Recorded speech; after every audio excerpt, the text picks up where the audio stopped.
Elroom-ի գործընկերն է Միլի Մարեցի խանութ սրահը։ Ողջույն սիրելի հետևորդներ, դուք Elroom-ում եք։ Ամեն անգամ մենք նշում ենք, որ Elroom-ը տեղեկատվական մոտիվացիոն հարթակ է, երկու հիմնական ու կարևոր խնդիր ենք փորձում on-line տիրույթում լուծել։ Տեղեկացնել, որ խնդրի դեպքում ուր պետք է դիմել, ում պետք է դիմել եւ ինչպես գտնել պրոֆեսիոնալի, ով իր տեսակով նաեւ մոտիվացնող է։ Կանանց միամսյակի ընթացքում ամեն ինչ աշխարհում մի քիչ այլ է։ Դուք գիտեք, որ կանանց համար իրականում մոտիվացիան շատ մեծ ու կարևոր նշանակություն ունի, որովհետեւ ամեն բացվող օր կինը պատրաստ է նվաճել աշխարհը, փոխել իր կյանքում ինչ-որ կարևոր մի բան։ Եվ եթե դու գտնում ես այնպիսի պրոֆեսիոնալի, ով կարող է իրականում իր մասնագիտական շատ կարևոր առանձնահատկությանը գումարել մի քիչ դրական էներգիա, մի քիչ շատ բարություն ու խիղճ, այս դեպքում կարծում եմ, որ կարելի է ասել, որ հիմնական ու կարևոր քայլն արված է։ Փոքր քայլերով դեպի մեծ հաղթանակներ կանանց միամսյակի ընթացքում մեր տաղավարում միայն կանայք են, ովքեր կարծում եմ իրենց կյանքի պատմության ու մասնագիտական գործունեության այս ընթացքում հենց այս արվեստին, փոքր քայլերի արվեստին լիարժեք տիրապետում են։ Ինչ վերաբերում է առողջության հետ կապված խնդիրներին, այստեղ մի քիչ ամեն ինչ ավելի այլ է։ Տպավորություն է, որ ժամանակներն առաջ են գնում, մարդիկ սկսում են ավելի ու ավելի շատ զբաղվել իրենց առողջությամբ, որոշակի խնդիրներ, երբ այդ պահին ունենում ես աշխարհում, թվում է, որ ոչինչ այլևս քեզ չի փրկի, բայց հենց այստեղ է, որ պրոֆեսիոնալ բժշկի նաև էներգիան կարող է իսկապես շատ բան փոխել քո կյանքում։ Այսօր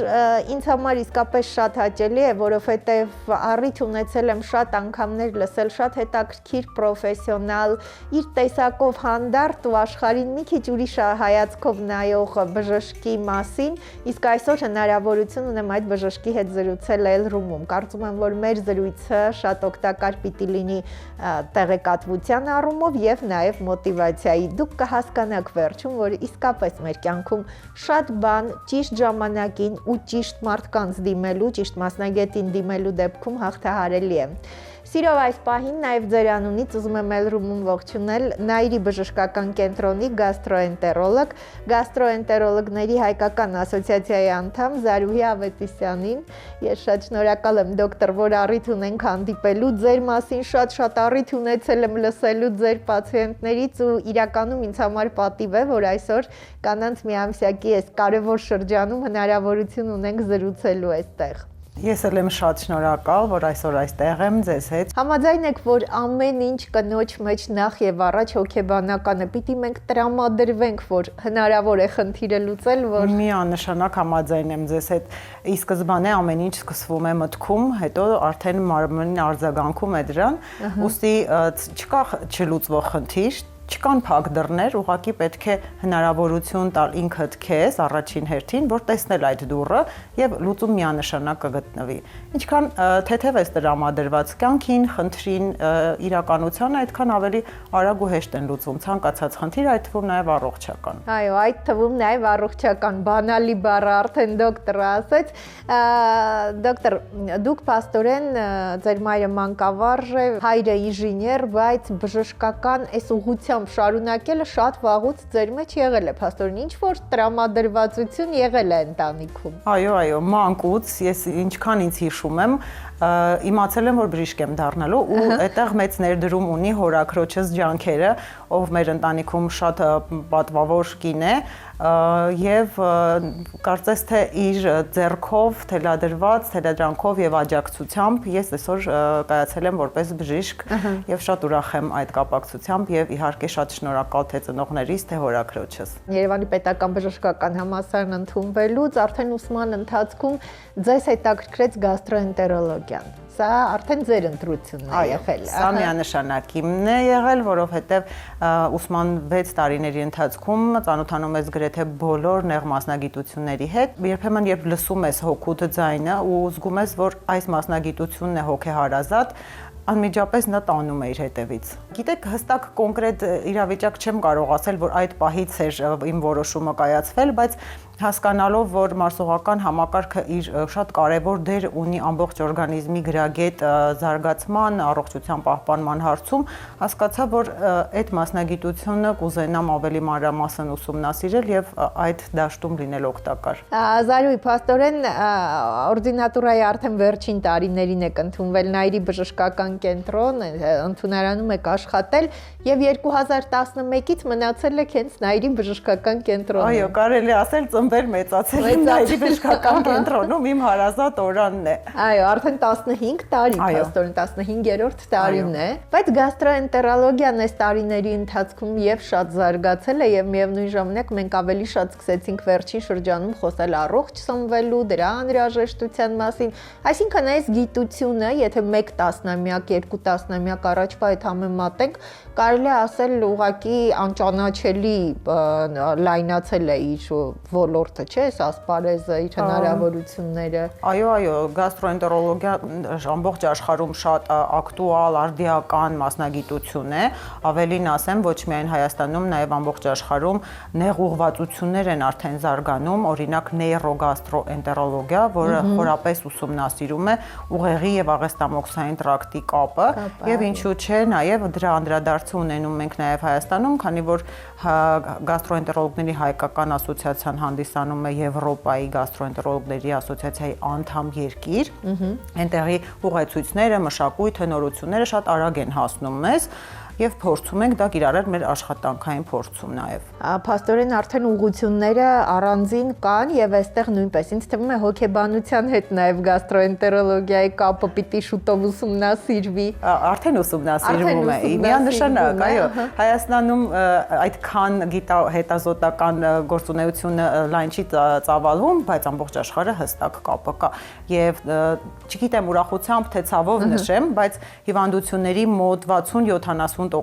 գաստրոենտերոլոգիական ասպարեզում դրանք հոգեսոմատիկ են եւ ավելի քիչ տոկոսն են գնում օրգանական խնդիրների վրա։ Հետաքրքիր է, սա արդեն փաստորեն ապացուցված է։ Անշուշտ։ Դոկտոր, դուք անընդհատ բարբերաբար վերապատրաստումներ նաև ունենում եք Վիեննայում, Բարսելոնա, Մադրիդ։ Այս նեղ մասնագիտացումների ուղղությամբ կան վերապատրաստումներ եւ ինչ նոր ու ինչ տարբերվող մի բան է, որ բերում եք այդտեղից։ Միանշանակ շատ կարևոր է մեր աշխատանքում միջազգային փորձի ձեռքբերումը, ինֆորմացիայի, արդիական ինֆորմացիայի ներդրումը երկրում ու չես կարող որպես բժիշկ աճել, եթե հետ ես մնում այդ ժամանակակից բժշկագիտությունից, քանի որ միջազգային փորձը չափից ավելի մեծ է եւ նույնիսկ մի տոկոս այնտեղից, երբ որ գիտելիքներով կարողանում ես ներդնել քո աշխատանքի մեջ, արդեն մեծ առավելություն է, ուստի շատ կարևոր է մեր գործում դարվա մեջ մի քանի անգամ թեկուզ կարճատև 5, 7, 14 օրանոց փորձի փոխանակում վերապատրաստում անցնել ցանկացած արտերկրի երկրում, հոսպիտալում եւ փորձի փոխանակումը համապատասխան մասնագետների հետ։ Երևույթներ, որոնք ձեզ համար կամ մեր գաստրոենտերոլոգների հենց ասոցիացիայի համար նորություն են ու գիտական հետազոտման հիմք կարող են դառնալ կան, որ բացահայտվում են այստեղ, որովհետեւ եթե չեմ սխալվում, մի քիչ տարածաշրջանի հետ էլ է, չէ՞ կապվում։ Անշուշտ, ցանկացած ինֆորմացիա առաջին հերթին պետք է համապատասխան ադապտացիա անցնի տվյալ տարածաշրջանում ու նաև դրա համար է ասոցիացիան ստեղծվել, որպեսզի ինֆորմացիան ուղեցույցները նախ մի հատ թեթև մշակում անցնեն, ադապտացվեն մեր մտածելակերպին, մեր առողջապահական համակարգին, հետո նոր ներդրվեն առողջապահական ոլորտում Հայաստանի, ուստի մենք պարբերաբար փորձում ենք Հելիկոբակտեր միկրոբի վերաբերյալ որոշակի գիտահետազոտական ծավալ անցկացնել լյարդի ճարպային հիվանդության ուղղությամբ եւ տասնամյակի խնդիր է այսօր փքվածության խնդիր է։ Ամեն երկրորդ, եթե ոչ յուրաքանչյուր անձ, որ ով դիմում է գաստրոենտերոլոգի, համար առաջինով գանգատվում է փքվածության զգացողությունից։ Իսկ դա իր տակ ունի բազմաթիվ պատճառներ, այդ թվում նաև անառողջ ապրելակերպ, նստակյաց վիճակ, սննդի ռեժիմի բացակայություն, ստրեսային կյանք եւ իհարկե աղեստամոքսային տրակտի ոչ գրագետ միկրոֆլորա։ Այո, այստեղ փաստորեն նշեցիք այդ թվում նաև, այսինքն մենք միշտ մտածում ենք, որ միայն դրանք են պատճառները, փաստորեն այստեղ պատճառները կարող են շատ լինել։ Պատճառները միշտ շատ են, քանի որ յուրաքանչյուր ազդակ իր որոշակի ներդրումը ունենում է նաև աղեստամոքսային տրակտի գործունեության վրա։ պետք է բոլորին հերթով անդրադառնանք ու այնպես է որ միևնույն գանգատը դա չի նշանակում որ տակում թաքնված է նույն խնդիրը ուստի մեր բնակչությունը որ սիրում է ասել այ ես էլ ունեի այս գանգատը դու սա արագ ու մոտ էլ դա կանցնի իրականում ակտուալ չէ գրագետ մոտեցում չէ որովհետև նույն գանգատը նույն դրսևորումը կարող է ունենալ տարբեր պատճառներ ուստի իմ հորդորն է գանգատների դեպքում այսօր դիմել առաջինը մասնագետի դեղատան հարևանի բարեկամի խորհրդով դեղորայք չօգտագործել Այո առապանքս փորձ ունի որքան փաստորեն շուտ հասկանալ որ պետք է դիմել մասնագետի եւ այս խնդիրը ինքնուրույն լուծել հարևանի բարեկամի կամ ինչպես ասաց դոկտորը դեղատան աշխատողի խորհրդով չի կարելի այնքան ավելի նաեւ կարճ ժամանակում ու ավելի հեշտ առանց հետևանքների կարելի է լուծել մենք իհարկե դոկտոր ձեր թույլտվությամբ մասնագիտական ուղղությանը կանդրադառնանք բայց դուք նաեւ 2023-24 թվականներին բուժ հաստատությունների կառավարում այս մասնագիտությամբ մագիստրոսական նաև կուրս Երևանի Պետական Բժշկական Համալսարանում նաև այս դասընթաց, այսինքն այս ծրագիրն եք անցել, սա շատ հետաքրքիր ուղղություն է։ Դուք սիրում եք յուրաքանչյուր ասպարեզում ինչ-որ բան բացահայտել եւ դա գիտական հիմքի վրա դնել։ Միանշանակ չեմ սիրում առանց գիտական հիմքի ինչ որ արտահայտություններ անել կամ առաջնորդվել, սիրում եմ սովորել իրականում եւ սա հնարավորություն էր ոչ միայն որպես բժիշկ մասնագետ աշխատել, այլ նաեւ հասկանալ ինչպես է կառավարվում համակարգը, չէ որ մենք բոլորս սիրում ենք դժգոհել ղեկավարից, պետությունից, առողջապահական համակարգից եւ այլն, բայց երբ որ կրթվում ես եւ հասկանում ես դա ինչ բարդ գործընթաց է, երբ որ պետք է կառավարես համակարգ, պիտի որոշում կայացնես եւ ի որոշումը պիտի լինի ի օգուտ համակարգի, այլ ոչ թե կոնկրետ անհատի, հասկանում ես ավելի խորը եւ բնականաբար ավելի մեծ պատրաստակամությամբ ես աշխատում։ Դուք ամեն ինչին սիրում եք այսպես հիմքից նայել եւ առանց խոր արմատը ուսումնասիրելու եզրակացություններ չանել։ Թերևս դուք ճիշտ նկատեցիք։ Դա բնավորության գիծ է, բայց սիրելի հետևորդներ, դուք պատկերացնում եք ինչքան կարեւոր եւ ինչքան ներդաշնակ է այս բնավորության գիծը բժշկի մասնագիտության հետ։ Ես կամած զարուհի սկսում եմ հասկանալ, թե որտեղից հավանաբար նաև ձեր հորաքույրը զգացել էր, որ այս մասնագիտությունը իսկապես շատ ձերն է եւ այս որոշման նաև շնորհիվ մենք այսօր ունենք հրաշալի ու պրոֆեսիոնալ բժիշկ, ում կարող ենք դիմել, եթե այս ասպարեզում իրականում խնդիր ունենք, իսկ հիմա մենք ձեր թույլտվությամբ մի քիչ ավելի մանրամասներին անդրադառնանք, այսպես մենք գիտենք գաստրոենտերոլոգիան, աղեստամոքսային տրակտի, լյարդի, ենթաստամոքսային գեղձի հիվանդություններ, բայց պիտի խնդրեմ ասել, որ երևույթների, ինչ ախտանիշների դեպքում է, որ ճիշտ է դիմել մասնագետի, ոչ թե մտածել, որ նախորդ օրը ինչ-որ մի բան չարաշահել է եւ դրա արդյունքում է։ Լավ նկատեցիք, ինչ խոսք, իհարկե գաստրոենտերոլոգիան լայն հասկացողություն է, բայց ամենահաճախ հանդիպող սիմպտոմները փորձեմ բարձրաձայնել, դա դիսպեպտիկ համախտանիշն է, երբ որ կա գղտոց, փքվածություն, սրտխառնոց, ուտելուց հետո ծանրության զգացողություն, դժվարաշնչություն ուտելուց հետո, երբ պացիենտը չի կարող իր տեղը գտնել անգամ փքվածության զգացում, երբ որ որովայնը իր չափսերով մեծանում է, փոր լուծություն, փոր կապություն, աղերի գործունեության խանգարումներ։ Սա հիմնական ախտանիշներն են, որոնք կոնկրետ խոսում են աղեստամոքսային տրակտի խնդիրների մասին, բայց կան նաև քողարկված գանգատներ, որոնք կոնկրետ սպეციფიკություն չունեն, բայց նույնպես կարող են խոսել լյարդի ենթաստամոքսային գեղձի ոչ գրագետ, ոչ առողջ աշխատանքի մասին, մասնավորապես քրոնիկ հոգնածության զգացումը, էներգիայի դեֆիցիտի զգացողությունը, քնկոտությունը, քնի խանգարումները, դրանք բոլորը որոշակի մատնանշում են ստամոքսաղեքային տրակտի, այդ թվում նաև լյարդի հիվանդությունների մասին։ Ուստի խորհուրդ կտամ չանտեսել մինիմալ ախտանիշները եւ հնարավորինս արագ դիմել օգնության։ Դու կարող ես լավ չպատկերացնես, նույնիսկ այդ արտահայտությունը վստահ եմ դուք շատ հաճախ եք լսել, մենք ասում ենք, վայ, ես այս ժամին չեմ ուտում կամ ես այսինչ բանը չեմ մարսում, ես դրանից հետո միշտ այսպես է լինում ինձ մոտ այս բառերը, հա? Այսինքն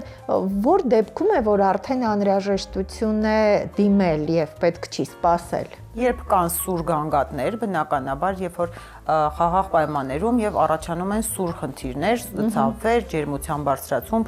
փսխումներ, որոնք սուր են դրսևորվում, բնականաբար ինչ որտեղ դրանք ավելի հեշտ լուծելի են, բայց պահանջում են ավելի արագ արձագանք։ Ինչ վերաբերվում է քրոնիկ գանգատներին, երբ որ պարբերաբար ամեն օր շաբաթը մի քանի անգամ հաճախակի կրկնվում են եւ դրանք կրում են 1-ից 3 ամիս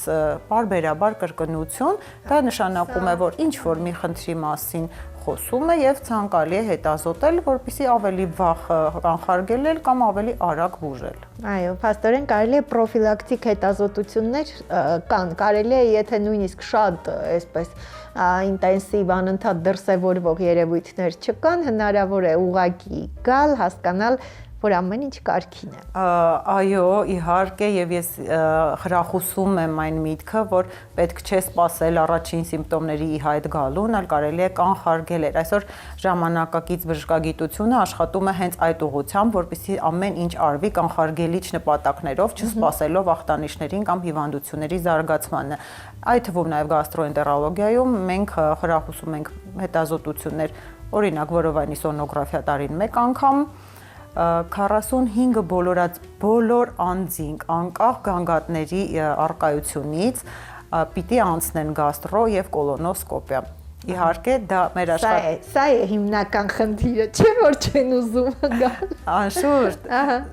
շլանք կուլ տալ, զոնդ կուլ տալ եւ այլն, ամեն տեսակի արտահայտություն լսում ենք, բայց փորձը եւ տեղական եւ միջազգային փորձը ցույց է տալիս, որ ստամոքսաղիքային տրակտի խնդիրները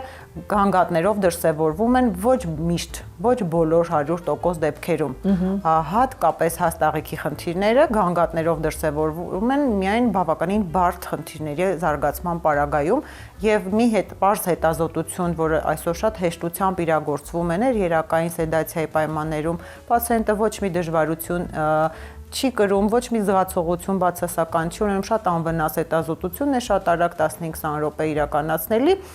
կարելի է հնարավորինս վաղ փուլում հայտնաբերել ցանկացած հաստաղիքի խնդիր, այդ թվում նաև քաղցկեղ, նախաքաղցկեղային փուլում եւ անմիջապես դա լուծել, չունենալով հետագա բարդություններ։ Նույնը վերաբերվում է ստամոքսի խնդիրներին։ Միշտ չի, որ պիտի ստամոքսը ցավի, որ նա խնդիր ունենա։ Կարող են լինել խնդիրներ, որոնք ընթանում են թաքնված, լատենտ, առանց սիմպտոմների, նույնիսկ խոցային արյունահոսություններ են ունենում, որը որևիցե անգամ գանգատով չի դրսևորվել։ Ուստի գանգատների բացակայությունը դեռ չի նշանակում, որ խնդիր չկա։ Այո, այսինքն կարելի է։ Փաստորեն հիմա արդեն ավելի հեշտ տարբերակներ են նշեցիք, այսինքն այդպես է տհաճ այդ զգացողությունները հետազոտման չկան հիմա։ Շատ քիչ տեղերում է իրականացվում եւ ամբողջ ցիվիլ բժշկագիտությունը գնում է նրան, որ հնարավորինս պացիենտի բացասական էմոցիաները նվազեցնի, այդ թվում նաեւ էնդոսկոպիկ հետազոտությունը, որը բավականին տհաճ է եւ ֆիզիկապես, քանի որ գղտոցներ օտար մարմին է մտնում ստամոքսի մեջ, դա արվում է ներերակային սեդացիայի պայմաններում, կարճատև 2-3 րոպեանոց պրոցեդուրա է, կարճատև քուն, դա նարկոզ չէ, ոնց որ ժողովուրդն է սիրում ասել, դա պարզապես թեթև քնաբեր էֆեկտ ունեցող միջոց է եւ շատ արագ հեշտությամբ առանց կողմնակի երևույթների, առանց կողմնակի տհաճության հետազոտությունը իրականացվում այսօր։ Հրաշալի մի բան է սա, որ կարելի է փաստորեն այսպես 2-3 րոպե, իսկապես դոկտորը ինչպես նշեց, թեթև քնաբերի ազդեցության տակ սա կարող է լինել։ Այսինքն եթե այս խնդիրները կան, դոկտոր, կարելի է դիմել ձեզ։ Այո, իհարկե։ Եթե մենք պատկերացնում ենք Աստված մի արասցես խնդիրներ ունենալու դեպքում ինչքան երկար ու դժվար եւ ինչքան տհաճ իրավիճակներում կարող ենք հայտնվել, ըստ էության սա անհամեմատելի մի բան է ու շատ կարեւոր է ժամանակին դիմել։ Դոկտոր, նաեւ ձեր պացիենտները միշտ նշում են, որ շատ հաճելի է, երբ դուք սիրում եք ամեն ինչ այսպես շատ ծանր չներկայացնել, չբարդացնել։ Սա էլ է երևի մասնագիտության հետ երևի շատ կապ չունի, ձեր բնույթի տեսակի հետ է կապված։ Երևի ավելի շատ այո բնույթի, որովհետև ես ի սկզբանե սիրում եմ լավատեսությունը եւ փորձում ենք ամեն իրավիճակում, ամեն ինչում լավը տեսնել առաջինը, հետո նոր բացասականը։ Այո, ցանկացած խնդիր կարելի է նայել եւ աջից, եւ ձախից, եւ վերևից, եւ նայած որ անկյանտակ ես նայում խնդրին, կարելի է միշտ էլ կամ լավը տեսնել կամ վատը։ Ուստի խնդիրները միշտ լուծումներ ունեն,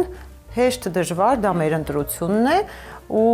այո, երբ որ պացիենտին տրամադրում ես ի սկզբանե, որ ամեն ինչ լավ է, ամեն ինչ այդքան վատ չի, արագ կլուծվի, հուսադրում ես, հավատ ես ներշնչում, քանի որ մեր բուժողական գործում համար առաջինը դա պացիենտի վստահությունն է եւ նրա նախատրամադրվածությունը բուժական էֆեկտին, արդյունքը շատ ավելի լավն է լինում, ինչ խոսք։ Այո, այս դեպքում բժիշկ բուժառու այս հարաբերություններում երևի հիմքն է, չէ՞, վստահությունը, այսինքն սրա վրա կառուցված հարաբերությունը միշտ շատ ավելի հեշտ է դրական ելքեր ակնկալել։ Կարծում եմ, այո, որովհետև եթե բուժառուն վստահությամբ չի դուրս գալիս քո սենյակից, քո բուժումը նրան չի օգնելու։ Դա անգլերենով ասվում է compliance, երբ որ բուժառուն ի սկզբանե նախատրամադրված է դրականորեն եւ քեզ որպես մասնագետի եւ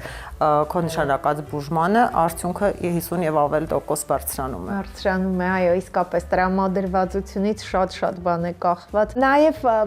մենք խոսեցինք, որ վերջին շրջանում դոկտոր շատ ավելի բազմազան է դարձել նաեւ այս ոլորտը, որովհետեւ մենք որոշել ենք առողջ սնվել։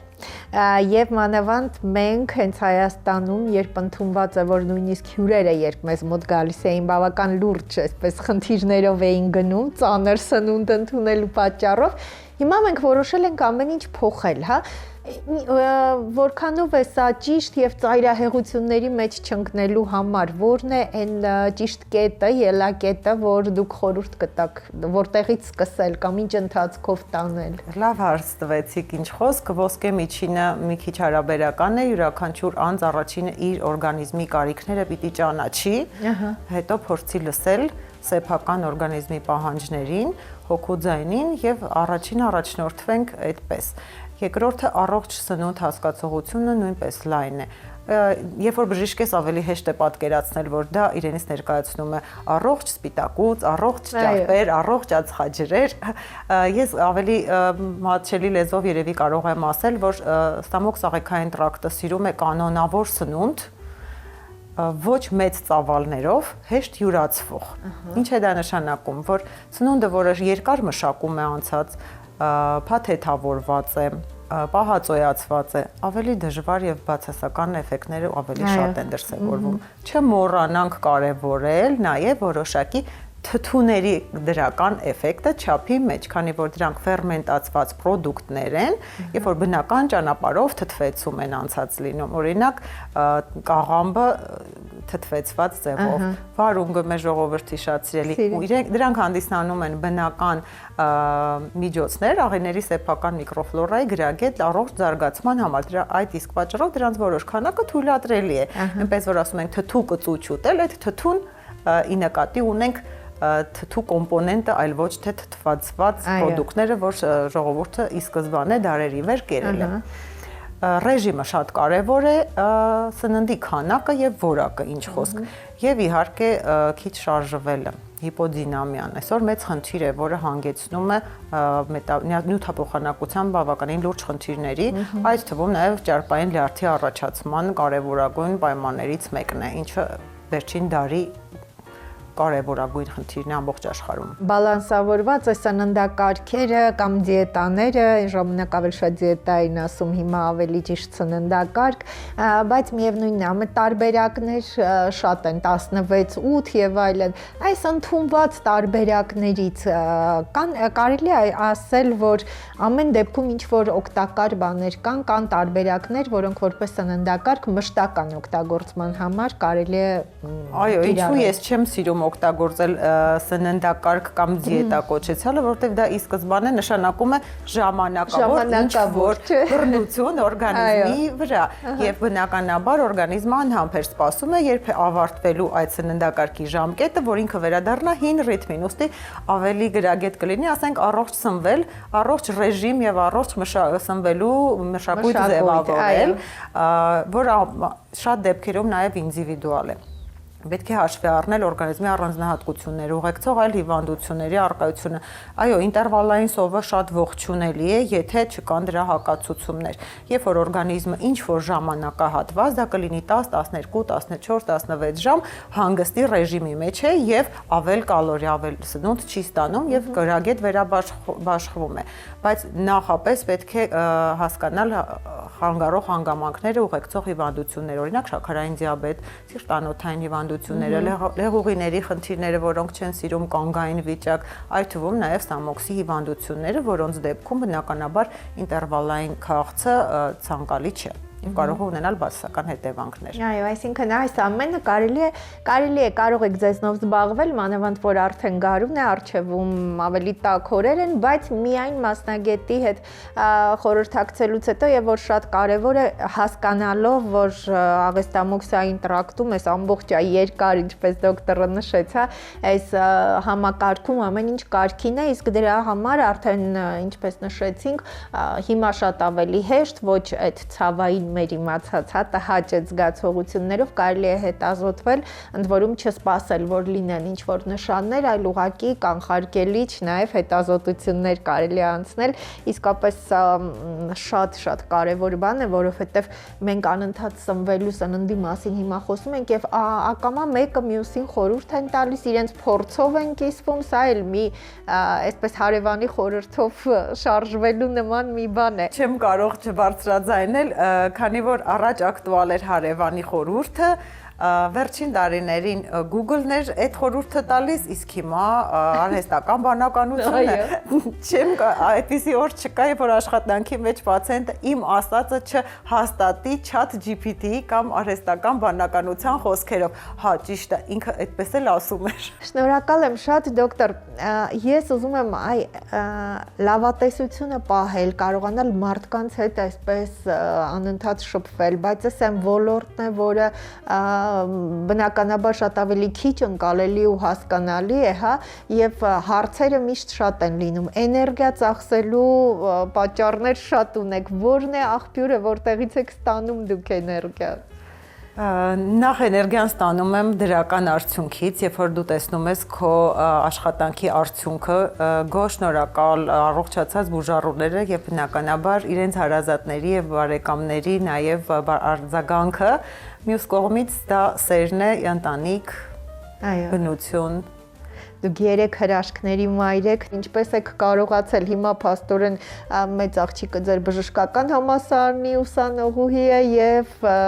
դեռ մյուս աղջիկն ու տղան դպրոցական են փաստորեն։ Այո, իհարկե աշխատանքը, որը բավականին էներգատար է, ու երբ որ աշխատանքը սիրելով ու բարեխիղճ ես անում, ել ավելի քիչ ժամանակ է մնում հատկացնել ընտանիքին ու հատկապես երեխաներին, փորձում եմ բալանսը պահել։ Իհարկե միշտ էլ աշխատող մոր ու հատկապես բժիշկ աշխատող մոր զավակները ուշադրությունից որոշակիորեն զրկված են, ուստի փորձում եմ ֆիզիկական բացը լրացնել որակապես,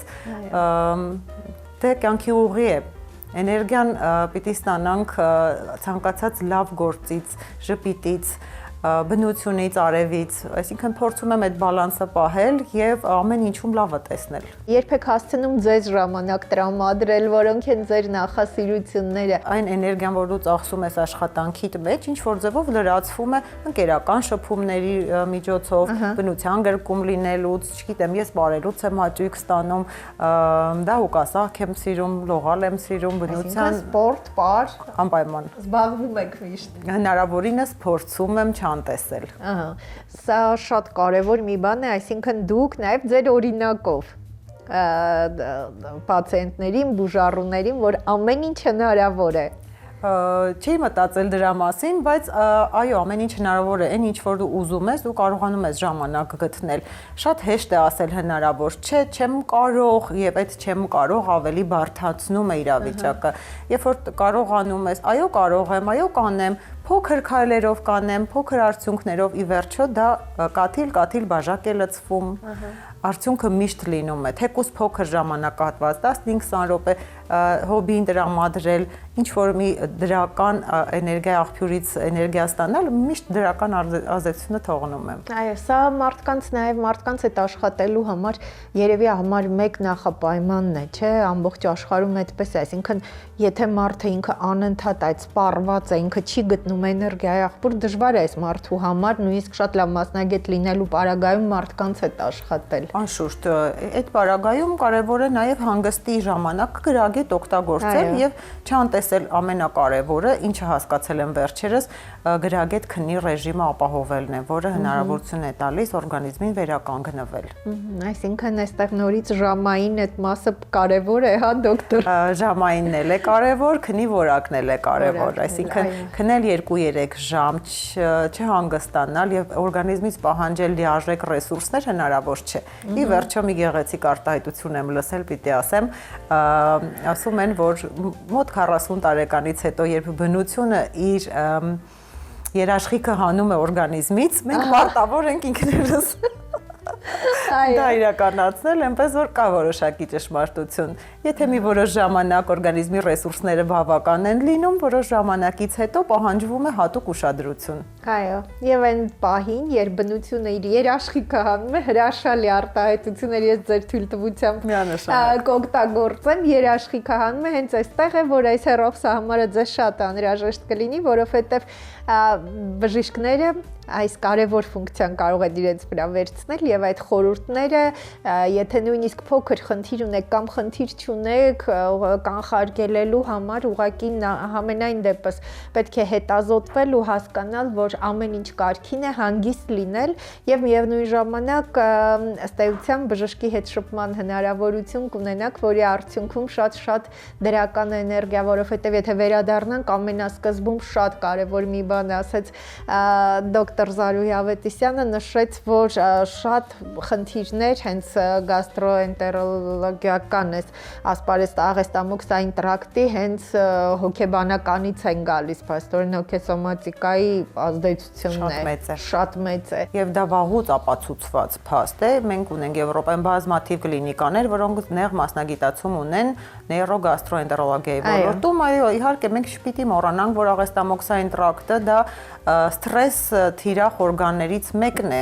ու ցանկացած ստրեսային իրավիճակում կարող է դրսևորվել աղեստամոքսային տրակտի ցանկացած խնդիր։ Ձեզ երևի շատ են ասել, որ ձեր էներգիան օգնում է մարդկանց ինքնատիրապետումը վերականգնել։ Թերևս այո, որովհետև ես շատ լավ հասկանում եմ, որ երբ որ մարդուն վերաբերվում ես ամբողջական, այսինքն էմպաթիայով եւ փորձում ես հասկանալ կոնկրետ պացիենտի խնդրի աղբյուրը որտեղից է գալիս կոնկրետ, շատ ավելի հեշտ է լինում այն վերացնել, որովհետև նորից կրկնվեմ, նույն սիմպտոմները դա չի նշանակում միշտ նույն հիվանդությունը։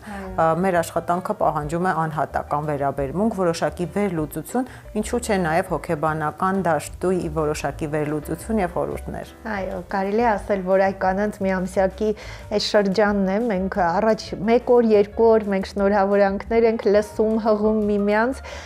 բայց վերջին շրջանում նկատելի է, որ այս օրերին կանայք փորձում են ինչ որ մի բան նոր փոփոխության մասին մտածել կամ ինչ որ մի բան կարգի բերելու, հա ինչ որ նոր կետից սկսելու, որոշելու, որ այլևս այսպես պիտի ապրեն, ինչպես խորհուրդ կտակ ինչից սկսել, եթե այ որոշել են հենց այսօրվանից ինչ որ բան փոխել իրենց կյանքում։ Մենք մեզ սիրելուց։ Այո։ Երբ հայելի մեջ նայում ենք եւ տեսնում ենք ոչ թե թերություն, այլ առավելություն։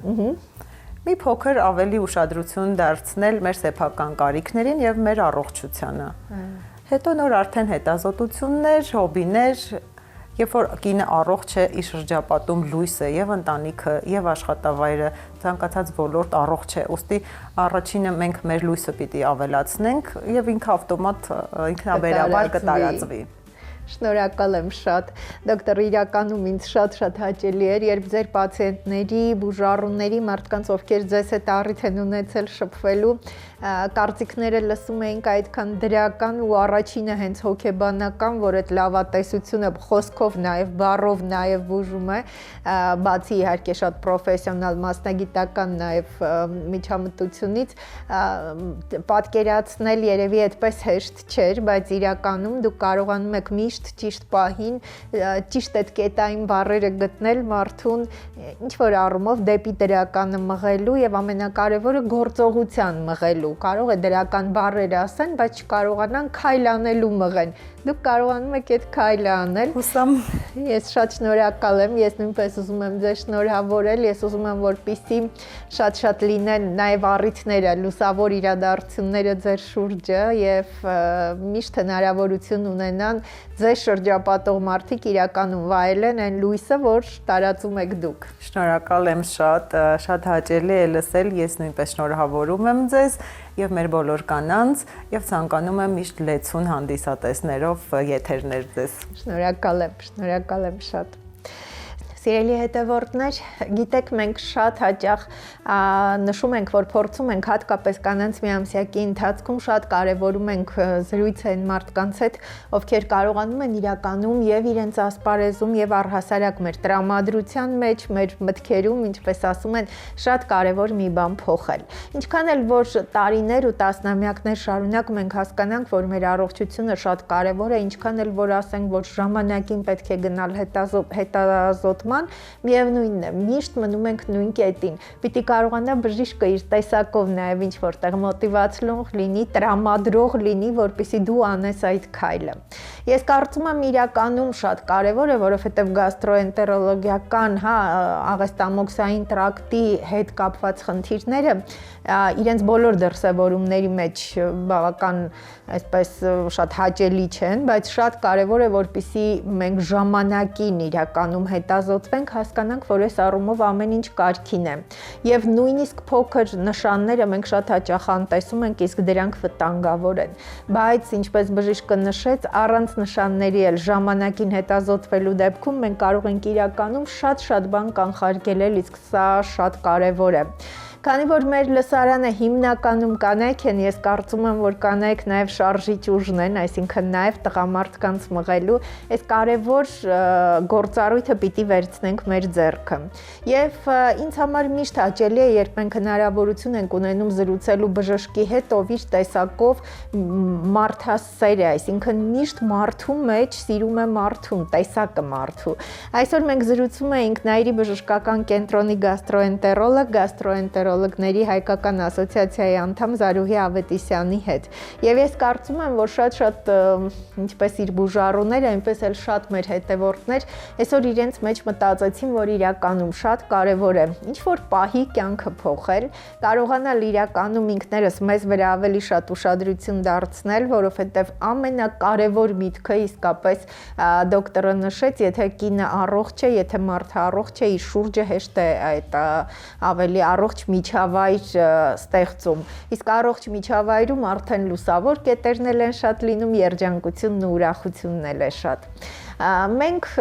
խորհուրդ ենք տալիս իրականում, եթե այս ուղղությամբ ունեք խնդիր կամ եթե 45+ այս տարիքում եք, երբ անհրաժեշտությունը կա հետազոտվելու, անպայման այս պահից սկսած հետազոտվել։ Իսկ եթե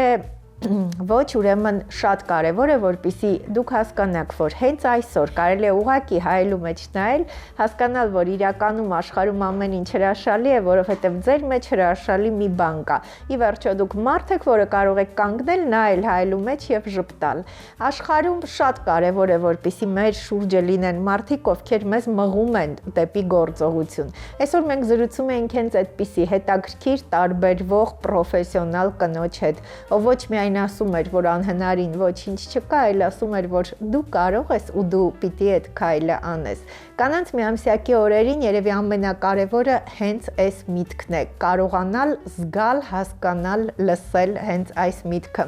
Ուզում եմ, որպեսզի իրականում մեծ